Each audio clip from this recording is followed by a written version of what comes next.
Already भी जानवर रखे हुए हैं, चंद क्रॉस ब्रीड के जानवर रखे हुए हैं। तो ये किस सिलसिले में रखे थे और आगे जो बिजनेस स्टार्ट करना चाहते हैं वो फिर किस ब्रीड में काम करेंगे? डॉक्टर साहब, इनका ख्याल ये है कि इनको जहाँ तक इनकी पहली परसेप्शन थी वो ये थी कि जो वलेती गाय है ना उसका दूध पतला होता है और जो क्रॉस की गाय है उसका दूध थोड़ा गाढ़ा होता है। तो इनको ये टेंशन है कि अगर ये लें, मैंने उनको जो जानवर लेके दिए थे ना उसमें मैंने उनको क्रॉसेस ज्यादा लेके दिए थे, इंपोर्टेड क्रॉसेस। ठीक है। अब वो एवरेज सेम दे रहे हैं। मैंने बताया कि उनके पास 32 33 की एवरेज थी और अभी भी आज भी वो 7-8 महीने बाद 28 की एवरेज पे चल रहे हैं।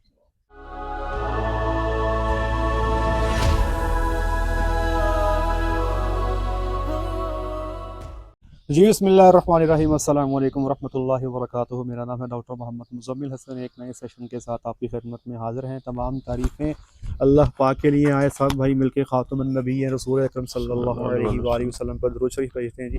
अल्लाहुम्मा सल्लि अला मुहम्मदिन व अला आलि मुहम्मदिन कमा सल्लैता अला इब्राहीम व अला आलि इब्राहीम इन्नका हमीदुम मजीद। अल्लाहुम्मा बारिक अला मुहम्मदिन व अला आलि मुहम्मदिन कमा बारकता अला इब्राहीम व अला आलि इब्राहीम इन्नका हमीदुम मजीद।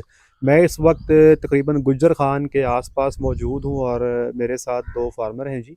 अब मेरे राइट साइड पे अम्मार साहब बैठे हैं और लेफ़्ट साइड पे बिलाल साहब बैठे हैं। फार्मिंग पे इनसे गुफ्तगू हो रही है। जैसे मैं अक्सर एक सवाल साहब फार्मर से ही करता हूँ, स्पेशली वो लोग जो इस वक्त कंफर्टेबल हैं अपनी जॉब्स के साथ, तो उनसे मैं लाजमी पूछता हूँ कि ऑफिस में काम करने वाले लोग जो हैं वो डेयरी में क्यों आना चाह रहे हैं। इंटायरली एक डिफरेंट सब्जेक्ट है। डॉक्टर साहब, उसमें मेरे ख्याल में तो 2-3 डिफरेंट रीजंस हैं। जी जी। एक तो कुछ लोग इन्वायरमेंट फ्रेंडली उस इन्वायरमेंट की तरफ जाना चाहते हैं, ठीक है। दैट्स वाई वो उस चीज़ से, शहरी माहौल से और उन चीज़ों से तंग आ जाते हैं। तो इसकी वजह से वो देखते हैं कि यार हमको ऐसा सेफ पैसेज देखें जिसमें बिजनेस भी कर सकें और सेकेंडली ये है कि आप पीसफुल इन्वायरमेंट भी मिल जाएगा और आपको अर्निंग भी रहेगी। तो मेरे ख्याल में इसलिए वो नेचर से कनेक्ट होना चाहते हैं। हाँ, तो सर बिजनेस को देखते हुए डेफिनेटली इस वक्त सोशल मीडिया का दौर है। बहुत सारे लोग सोशल मीडिया से इन्फ्लुएंस होकर कारोबार स्टार्ट करते हैं। बहुत सारे कारोबार पीछे ऐसे ही आए और वो बड़ी बुरी तरह फ्लॉप हो गए, जिसमें कोई लेसन भी था, लोगों ने बहुत लेसन लगा लिया। जीवन और समथिंग ऑस्ट्रिच आई फार्मिंग, वो ऑस्ट्रिच सबने शुरू कर दी। तो आपकी क्या मतलब के सोच क्या है इस कारोबार को देखते हुए कि डेयरी में आप कितने को कमाई कर सकते हैं? कि आपको क्या लगता है कितने % रिटर्न्स आप इससे मुतवक्के रखते हैं? ख्वाब क्या हैं आपके बेसिकली? डॉक्टर साहब, ख्वाब तो नहीं, हम तो उसको रियलिस्टिकली कंसीडर करेंगे क्योंकि ऑलरेडी हम एक टेक्नोलॉजी बिजनेस के अंदर हैं, तो हम बिजनेस की मैनेजमेंट को और कैलकुलेशंस को तो अंडरस्टैंड करते ही हैं। तो उसके अकॉर्डिंग हमें ये लगता है कि मेरे ख्याल में डेयरी में अबव दैन 25 to 30% मार्जिन जो है वो आप निकाल सकते हैं अगर आपकी मैनेजमेंट अच्छी है और आप अच्छे तरीके से चीज़ों को लेकर चलते हैं। तो मेरा ख्याल है ये मिनिमम मार्जिन है, इसको इम्प्रूव भी किया जा सकता है। आपने जिसके ऊपर जो है वो आप क्वालिटी कंप्रोमाइज नहीं कर रहे, ये बड़ा इंपॉर्टेंट फैक्टर है। अगर आप क्वालिटी कंप्रोमाइज कर रहे हैं then you can make it up to 100%। ठीक है, तो ये सारा डिपेंड करता है चीज़ों के ऊपर। स्पेशली आप जैसे फार्मर जिनके पास ब्लेस्ड लोग हैं, मैं तो अक्सर ये कहता हूँ कि जो दूध का रेट आप लोग ले रहे हैं वो हम तो सोच ही सकते हैं। ठीक है जी, हमारे पास तो जनाब 150 160 है, यही दूध का रेट है और आपका दूध का रेट माशाल्लाह बहुत अच्छा है। तो ये बहुत बड़ा एडवांटेज है। आपको दूध के रेट का एडवांटेज भी है और ऊपर से क्लाइमेट का एडवांटेज भी है। हमारी रातें अभी ठंडी नहीं हुई, तो आपकी रातें में शायद 10-12 दिन से ठंडी चल रही है। बिल्कुल ऐसी है, बिल्कुल ऐसी। तो ये बहुत बड़ा डिफरेंस है। रातें भी ठंडी और अभी साये में भी आप बैठे हैं तो आपको यहाँ, बल्कि हम तो बाहर उठ के खुद आए हैं कि यार मैं यहाँ पे बिल्कुल ठीक, ओपन एयर में किसी को पसीना नहीं आ रहा, ड्राई फेस है। बिल्कुल। तो सर आपने माशाल्लाह ऑलरेडी भी जानवर रखे हुए हैं, चंद क्रॉस ब्रीड के जानवर रखे हुए हैं, तो ये किस सिलसिले में रखे थे और आगे जो बिजनेस स्टार्ट करना चाहते हैं वो फिर किस ब्रीड में काम करेंगे? डॉक्टर साहब, हमने तो स्टार्टअप किया था बेसिकली कोविड के सेशन में फार्मिंग को और इस क्लाइमेट को। दैट टाइम आपको पता है कितना वर्स्ट सिनेरियो था, डर गए सारे। और तो हमने सोचा कि यार कोई ऐसी जगह होनी चाहिए, अगर कोई ऐसा एनवायरनमेंट आ जाए तो जहाँ जाके आप सर्वाइव कर सके। तो तब हमारे ज़हन में आया कि हमें फार्मिंग की तरफ जाना चाहिए और इन स्टार्ट हमने अपने पर्सनल यूज के लिए ही काउ से स्टार्ट किया और जो है बिल्कुल हमने बाय की थी। इसी तरह अपने घर का दूध पूरा हो जाएगा, एटलीस्ट वो तो खालिस आए ना। फिर उसके बाद हमने सोचा कि हम फार्म का दूध भी बाहर से खरीदते हैं ऑफिस के लिए, तो एक गाय उसके लिए कंसीडर होगी। फिर इसी तरह ऑफिस में जो लोग काम कर रहे हैं जी उनकी डिमांड डिमांड थी आ कि गई। यार आप थोड़ा वो इस्तेमाल दोस्तों करते की हैं, डिमांड आ गई। Exactly. इस तरह से रिश्तेदारों करते की डिमांड आ गई। कनेक्टिविटी, बिल्कुल इस तरह करते करते कोई 8-10 जानवर जो अभी है कितना दूध प्रोड्यूस कर रहे हैं आप? डॉक्टर साहब अप टू तकरीबन 60 kg है, ठीक है। और उसको हमने स्टॉप किया, जैसा मैं आपसे पहले भी डिस्कस कर रहा था कि लोगों को हमने बताया हुआ है जो हमारे सर्कल के हैं, जो हमारी क्लोज कम्युनिटी है, दे नो के क्वालिटी क्या है और सब कुछ किस तरह से है। और मोस्टली हमारे वो लोग हैं जो यहाँ आते हैं उसके बाद पूछते हैं कि दूध मिलेगा, ठीक है, ये बड़ा इंपॉर्टेंट फैक्टर है। तो अभी वो मतलब हमने उन्हें कहा कि यार आपको 1-2 महीने बाद देंगे, तो दे कैन वेट, ठीक है। ठीक है। तो अगर आपकी प्रोडक्ट क्वालिटी अच्छी है तो सप्लाई से ज्यादा डिमांड है आपके पास, हाँ। तो वो आप मैनेज नहीं कर सकते। तो आपके पास टोटल गायें हैं या भैंसें भी हैं? डॉक्टर साहब एक भैंस है ठीक है। और 5 गायें हैं, मेरे 5 गायें हैं। मतलब आपका दूध 6 का मेजर हाँ। चंक जो है वो हाँ। गाय ही है, गायों का गाय ही है। रिसोर्स तो है। गाय का दूध आप बेच रहे हैं तो लोगों की तरफ से कंप्लेंट नहीं आती कि यार गायें दूध पियाई जाते हो?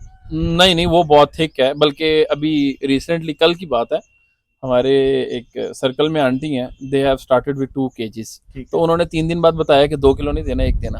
अच्छा। वो 2 ही नहीं खत्म होता क्योंकि हम पानी नहीं अब डालते। हाँ। पहले जो लेते थे उसमें पानी ऐड नहीं करते थे, तो अब वो डालते प्योरली दूध यूज करते थे।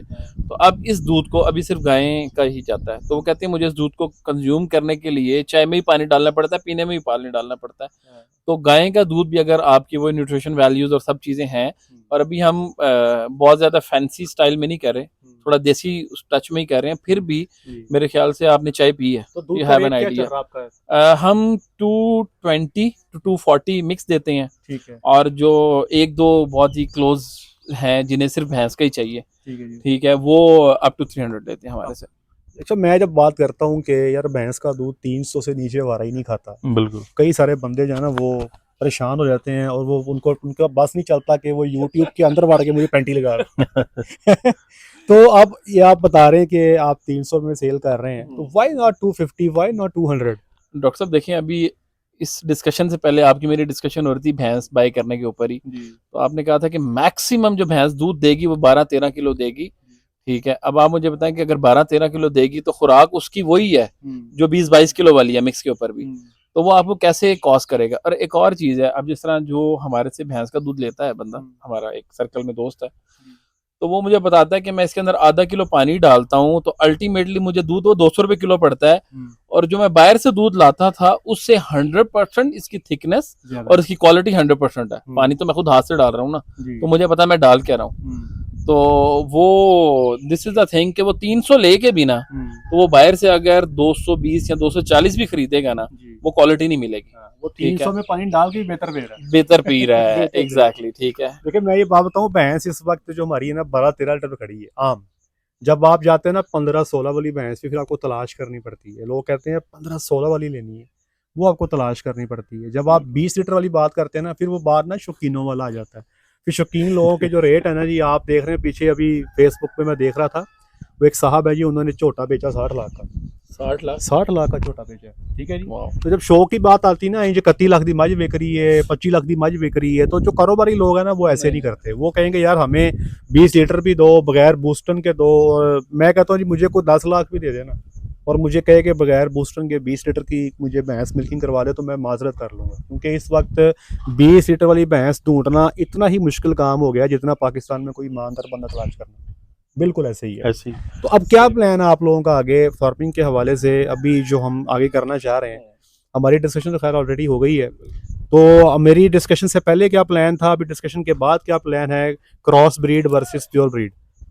फिलहाल सब ज्यादा आपको बेहतर गाइड करेंगे। डॉक्टर साहब अभी आपकी बात के बाद हमारा जो माइंडसेट है वो डिस्टॉर्ट है, 50-50 पे आ गए हम। मैं फंसा दिया ना। हाँ जी, तो वो हम अब उसको जरा कंसीडर करेंगे और डिस्कशन के ऊपर क्वालिटी में फर्क नहीं है प्रोडक्ट की, एग्जैक्टली, तो then definitely we can go for up to 32 kgs ना। एग्जैक्टली। तो ठीक है। हम उसको कंसीडर करके हमारे 50-50% पे आ गए हैं। तो बाकी ये है कि इंशाल्लाह इन स्टार्ट अगर हम अभी स्टार्टिंग के अंदर एक्सपैंड करने जाएंगे, अगर हम क्रॉस ब्रीड पे भी जाएंगे, लेकिन इन फ्यूचर हम एक सेपरेटली जो है ना वो प्योर ब्रीड को भी जरूर अच्छा, लेके मैंने जाएंगे। एक बात आपको बताई नहीं, मैं जी, आपको जी, बता देता जी, हूँ। जी। वो कोई डिस्कशन में बात नहीं आई थी, अब मेरे बिल्कुल। ज़हन में आ गया। इनका ख्याल ये है कि इनको जहाँ तक इनकी पहली परसेप्शन थी वो ये थी कि जो वलेती गाय है ना उसका दूध पतला होता है और जो क्रॉस की गाय है उसका दूध थोड़ा गाढ़ा होता है, तो इनको ये टेंशन है कि अगर ये ले आते हैं वलैती गाय तो कल को दूध सेल करेंगे तो लोग कंप्लेंट्स देंगे और दूध सेल नहीं होगा और प्रीमियम प्राइस नहीं मिलेगी। तो एक चीज़ तो मैंने पहले इनको ये बताई है कि जो फीडिंग है ना उसका बड़ा इंपॉर्टेंट रोल है। एक्चुअली देखिए वो हमारी प्रिस्क्रिप्शन में ऐड ऑन कर देता हूँ, वो इस वजह से थी कि ऑलरेडी मैंने जो है ना वलैती गायों के 2-3 फॉर्म्स विजिट किए हैं जो प्योरली मॉडर्न स्ट्रक्चर्ड हैं और प्योर ब्रीड्स हैं उनके पास, और फिर उनके मिल्क की क्वालिटी को भी मैंने चेक किया। वहीं बैठे हमने वहीं बैठे मिल्क की क्वालिटी चेक पसंद नहीं है, लेकिन मुझे वो ऐसी लगा कि उसके अंदर जो फैट आपने भी परसेंटेज चाय है। पी है ना, ठीक है, हमने वहां बैठ के उन्होंने हमें चाय पिलाई थी। मैंने आपको बताया कि जो चाय आपके पास मैंने भी है ना, we have exactly the same milk. या definitely then we definitely consider के अच्छा, मैं आपको एक और चीज बताता हूँ, फीडिंग बड़ी इंपॉर्टेंट है। मेरे पास इस वक्त जो मेरे पास कंसल्टेंसी में फार्म चल रहे हैं ना, एक जगह पे 3.9 फैट आ रही है, एक जगह पे 4.1 आ रही है और एक जगह पे 4.4 भी आ रही है। अच्छा, वलैती गायों में ना पहले सूबे की फैट और है, दूसरे की और है, तीसरे की और है। पहले 1 महीने की फैट और है जब बच्चा दिया, उसके बाद जो अगले 8 महीने फैट और है, जब ये लैक्टेशन का एंड है तो फैट और है। अमूमी तौर पे मैं आपको आसान कर देता हूँ 3.8 3.9 फैट आनी है। लेकिन आपका और भी मसला हल कर देते हैं सर। अगर आप फैट कॉन्शियस है ना तो आपके पास एक सोल्यूशन है। मेरे पास सोल्यूशन ये है, मैंने एक फार्मर को जानवर लेके दिए, उसकी फैट 4.5 से 4.6 आ रही है वलैती गायों की। 4.5 से 4.6 आ रही है किसकी? वलैती गायों की। और मैंने आपको बताया कि वो बंदे 100 मन दूध सेल करते हैं दुकान पे, 40 मन दही सेल करते हैं। अभी वो तकरीबन 10 मन दूध उनका अपना है, बाकी वो सारा आउटसोर्स करते हैं। मैंने अभी उनको 15 जानवर और लेके दिए हैं, तो इंशाल्लाह उनका दूध कुछ मेरा ख्याल कोई तकरीबन 20 मन हो जाएगा आराम से। मतलब नियर अबाउट अपना टारगेट पूरा कर लेंगे। वो टारगेट तो बहुत दूर है, अब 100 मन कहाँ, 20 मन कहाँ, अभी तो वो बहुत पीछे हैं। अब मसला क्या है सर, यहाँ पर जो इम्पोर्टेड भी है ना उसमें भी क्रॉसेस हैं। मैंने उनको जानवर लेके दिए थे ईस्टर्न डेयरी से। ईस्टर्न डेयरी के पास ना 5 ब्रीड्स हैं। एक उनके पास प्योर एचएफ है, एक उनके पास जर्सी एचएफ क्रॉस है, एक उनके पास मॉन्ट बिलियार्ड भी है, स्वीडिश रेड भी है, प्रो क्रॉसेस भी है, नॉर्वेजियन रेड भी है। मैंने उनको जो जानवर लेके दिए थे ना उसमें मैंने उनको क्रॉसेस ज्यादा लेके दिए थे, इंपोर्टेड क्रॉसेस। ठीक है। अब वो एवरेज सेम दे रहे हैं। मैंने बताया कि उनके पास 32-33 की एवरेज थी और अभी भी आज भी वो 7-8 महीने बाद 28 की एवरेज पे चल रहे हैं। And fat they are getting is 4.4 to 4.6। बस जिद थे कि वही जानवर लेके दें क्योंकि उनको फैट बहुत अच्छी मिल रही है, लेकिन मैं नहीं लेके दे सका क्योंकि उनको जानवर चाहिए थे 8 मंथ प्लस प्रेग्नेंट। तो सिर्फ एचएफ ही हम उनको लेके दिया, मजबूरी थी क्योंकि और अवेलेबिलिटी नहीं थी। तो इन योर सिनेरियो, एक तो आप न्यू हैं, आपको वहां से इंपोर्टेड क्रॉसेस लेके दे सकते हैं जिनकी फैट अच्छी है। दूसरे नंबर पे जो इंपोर्टेड क्रॉसेस है ना, they are even more hardy. तो स्टार्ट विद आप बजाय के प्योर एचएफ पे जाएं, आप mixture of HF, Norwegian red, Jersey HF crosses में जा सकते हैं। उसमें जो है ना आपकी फैट भी सही रहेगी, एनिमल्स आर हार्डी, प्रोडक्शन भी ठीक है। अच्छा डॉक्टर साहब, दूसरा भैंस की और गाय के फैट परसेंटेज में फर्क क्या होता है? मुझे तो जमीन आसमान का फर्क है। ਤੁਸੀਂ ਇਹ ਹਿਸਾਬ ਲਾ ਲਓ ਜਨਾਬ, ਜਿਵੇਂ ਤੁਸੀਂ जनाब मेहरान दा ते लैंड तुरर दा कंपैरिजन कर लो, इंज ही है। उसका कितना 8 सर अगर भैंस की एवरेज फैट की बात करें ना तो 6.5 से 6.25 है एवरेज। मैं जो अपने फार्म पे भैंसों की फीडिंग करता था ना, हमारे पास 7.5 भी आ जाती थी। बल्कि आपको यह बताता हूँ, हैरान होंगे सुन के। बाद औकात तो ऐसे होता था, नेस्ले वाले आते थे ना, भैंस के दूध की फैट लगाते थे, तो जो उनके पास फैट लगाने वाला आला होता है ना, वो खत्म हो जाता था। वो की करते सन, पहले दूध में पानी डालते थे, फिर वो फैट निकाल लेते, कैलकुलेट कर लेते। एक दफा ऐसे भी हुआ है कि हमारे पास फार्म एक इदारा है, उन्होंने एक सैंपल लेने थे कि हमने जी बफलो का जो ना मिल्क सैंपल टेस्ट करना है। उन्होंने सैंपल लिए तो फैट आई 13%, 12%। हमसे हुआ गलती क्या हुई, हमसे गलती ये हुई कि हमने ना जड़ी मज्जा सी ना तोकड़ जड़ी खुश्क होने लगे सन, हमने उनको दूध दे दिया। और जनाब कम होती है तो फिर क्वालिटी ऑटोमेटिकली बहुत मैं बताऊं, मैंने एक दिन ना जी, हालांकि मैं बफलो का दूध पीने का तब आदी था, मैंने ना बफलो के डोके समझते हैं, डोके कहते हैं, आपने बफलो की मिल्किंग कर ली ना, मिल्किंग के बाद ना आप पीछे 5 मिनट बैठ के फेसबुक देख लें, ठीक है, तब तक ना उसके थनों में फिर दूध आ जाएगा। उसको डोके कहते हैं। इसको कहते हैं इंग्लिश में रेसिडुअल मिल्क, और हमारे आम लोग कहते हैं डोके। मैंने क्या किया जनाब, मैं कहा यार डोके की चाह पिया आज। अच्छा, तो जनाब वो ग्वाले ने स्पेशल ना जी 4-5 मजा ने डोके मारे, जनाब उसकी चाय बनी। वो तो मैं जनाब एक सिप लिया, उसके बाद मैं सिप ले ही नहीं सका। वो सर वो तो जनाब इतनी heavy, sir I was unable to consume, मैं नहीं कर सका डॉक्टर कंज्यूम, साहब मैंने को वो लगा वापस कर दी। कैपेचिनो आ गई क्रीम डाल के। अच्छा ये मैंने आपको नई बात बताई है, हाँ, आई वुड रिकमेंड यू कि आप ना कभी इसको ट्राई कीजिएगा। हाँ। हमारे जो बुजुर्ग थे ना, हाँ, वो कईयां ਨੂੰ शौक ਹੁੰਦਾ ਸੀ मजा ने डोके पीन दा। अच्छा वो क्या करते थे कि मजा ने डोके सीधा धार धार मुंह से मारते पीते थे। ठीक है जी, खैर हमारी तो ना सेहतें हैं वो, ना हाँ। हमारे मेदे हैं। आपने ये ट्राई करना, सिर्फ एक वाली धार लेके चेक कर लीजिएगा, जरूर, अभी कितने जरूर। कप ना पी पैना, बाद च पता लगे ना मेदा खराब हो गया। नहीं नहीं डॉक्टर साहब ने नवे रफड़ च पा दी। नहीं चेक करावांगे हाँ, एक अद्धा था ना तुम डोका पी लेना मैं ऐसे क्या तो आज और कहना मजे ने डोके पे आ दे भाई। हाँ नहीं वो तो ठीक है। ऐसे कराची में तो पता चलता उसके अंदर फैट बहुत ज्यादा होती है। अच्छा। अगर आप मैं कहें ना कोई 9 से 10% तो गलत नहीं होगा। अब गाय की जो फैट है ना हमारी अमूमी तौर पे जो हमारे विलेजेस में पाई जाती हैं, जो आम पट्ठा तूरी हाँ, बंडा, बिल्कुल वो तकरीबन 4-1% पे खड़ी होती है। हमारी जो फैट होती है वैरायटी की, वही 4% के आसपास होती है। साहिवाल की अच्छी फीडिंग कर लें तो 4.5-5 के आसपास फैट आ जाती है। लेकिन मैं एक बात बताऊँ आपको, हमारा जो लाइफस्टाइल है ना सर, ये जो दूध है हमारे लिए आइडियल है, ये बेस्ट है, ये बेस्ट है। हम सर मेरे पास फार्म पर थी ना भैंसें, मैंने ना भैंसों का दूध अपने ऊपर बंद किया हुआ है 2017 से। सर मैं जैसे ही भैंस का दूध पीता था ना मेरा वेट बढ़ जाता था। मैंने अब गाय का दूध पीता हूँ, मेरा वेट नहीं बढ़ता। ये ना मुझे कल जो दोस्त मेरा लेता है ना भैंस का दूध, वो कल आया ऑफिस में होता मेरे साथ, तो मैंने उससे कहा, मैंने कहा तेरा वेट कहाँ पे जा रहा है? वो मुझे कह रहा है 1 हफ्ता हो गया है मैंने जब से ये डायरेक्ट दूध पीना शुरू किया है ना, तो मेरा कंटिन्यूअसली वेट बढ़ता जा रहा है। और वो मैं फैट परसेंटेज ज्यादा एक्टिविटी है, एक्टिविटी नहीं, वही जो मैंने बताया लाइफस्टाइल चेंज हो गया। दफ्तर में आए बस कुर्सी पे बैठे तो बातें शातें की। मेरा सजेशन ये है, देखिए जी इन्होंने शेड भी बनाना है और शेड ये अच्छा बनाने जा रहे हैं। इन्होंने इरादा किया है कि रखना डॉक्टर भी है जो पूरे के पूरे निज़ाम को चलाए। जब शेड भी बनाना है उसमें पंखे शावर भी लगाने हैं, ऊपर डॉक्टर भी बिठाना है, और सबसे बड़ी बात यह है कि अल्लाह का इन पर फजल है, इनको ऐसा फाइनेंसिस का इशू भी नहीं है।